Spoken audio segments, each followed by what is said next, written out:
more of a cinnamon cake than rolls, but I'll see if I can pull it apart. The bottom actually turned out really good. I was thinking I might have to crisp it up in the frying pan, but I'm just going to go with this. I'm going to make up some icing for the top of it now.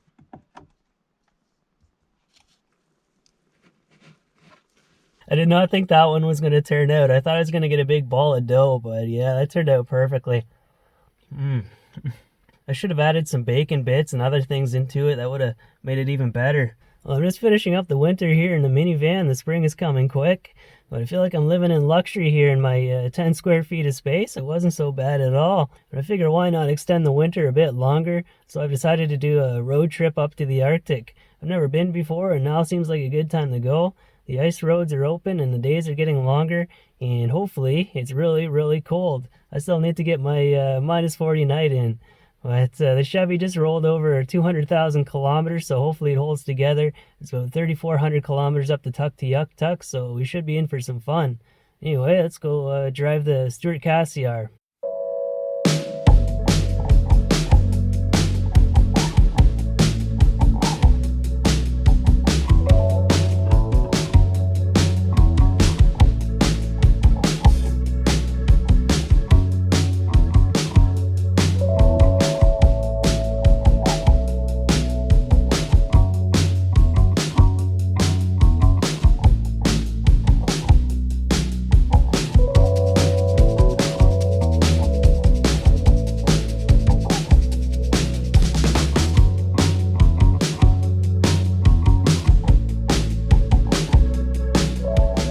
I'm about halfway up the Stuart Cassiar now. I might try to make it to Dease Lake today. We'll see how it goes.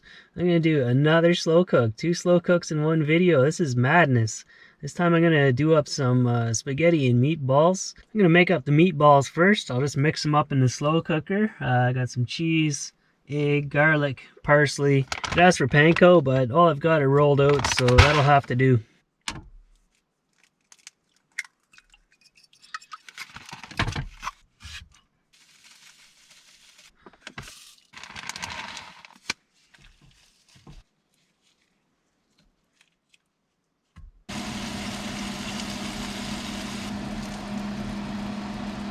The rest is really easy. I just have to dump all this stuff into the slow cooker. I've got some crushed red pepper, crushed tomatoes, tomato sauce, beef broth, Italian seasoning, garlic powder, onion.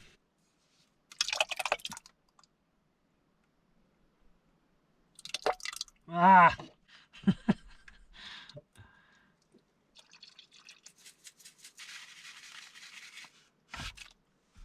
Seems like more of a soup than a spaghetti sauce, but I guess I'll just have to trust the recipe. And we are ready to go. Let's hit the road.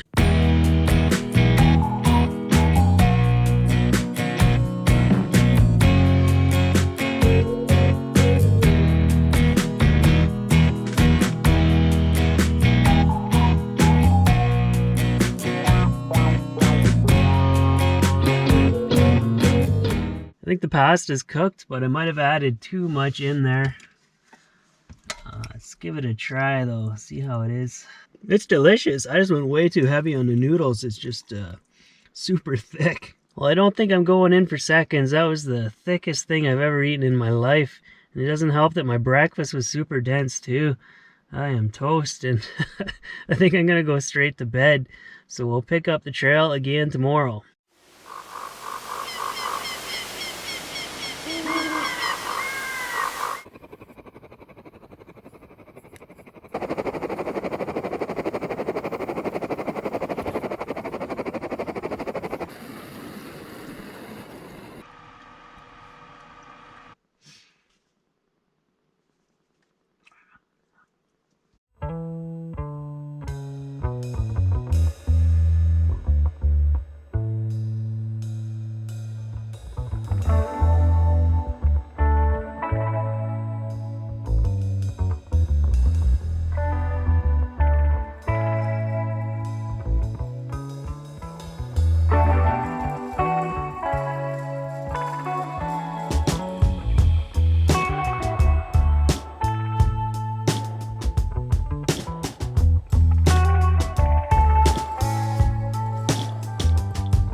enough spaghetti here to get me to Tuk. It's about another 2 hours to Whitehorse. I think I'm going to spend the night there.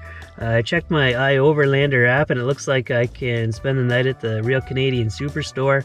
And while I'm there, I'm going to try to stock up on about a week's worth of groceries. I think once I get north of Whitehorse, I don't know if Dawson City is going to be real expensive, but Inuvik and Tuk, it's just going to be out of control prices up there. So I'm just going to bring as much food as possible.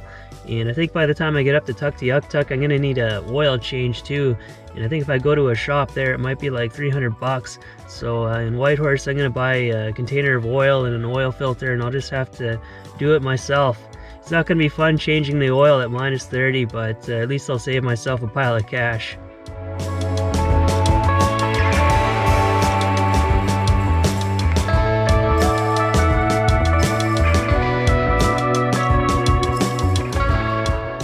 Breakfast of champions, spaghetti.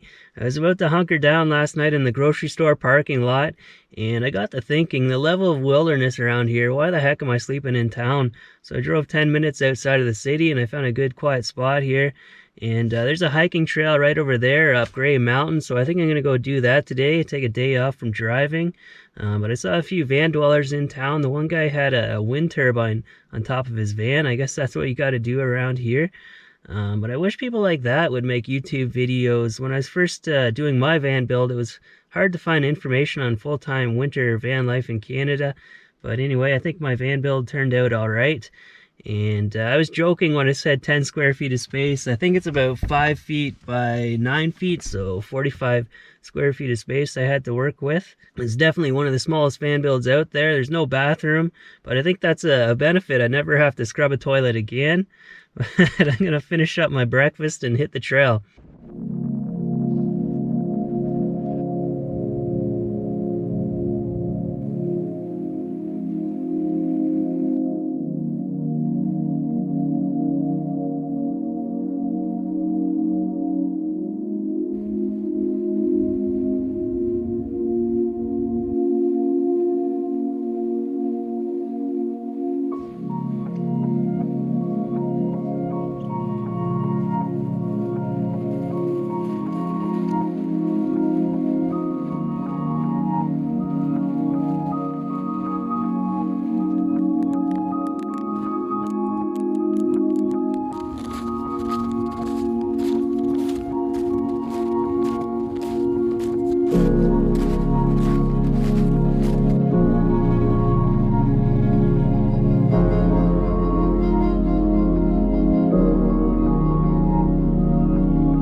That's going to be the end of this video. Thanks for watching, and I'll see you in the next one when the road trip continues north.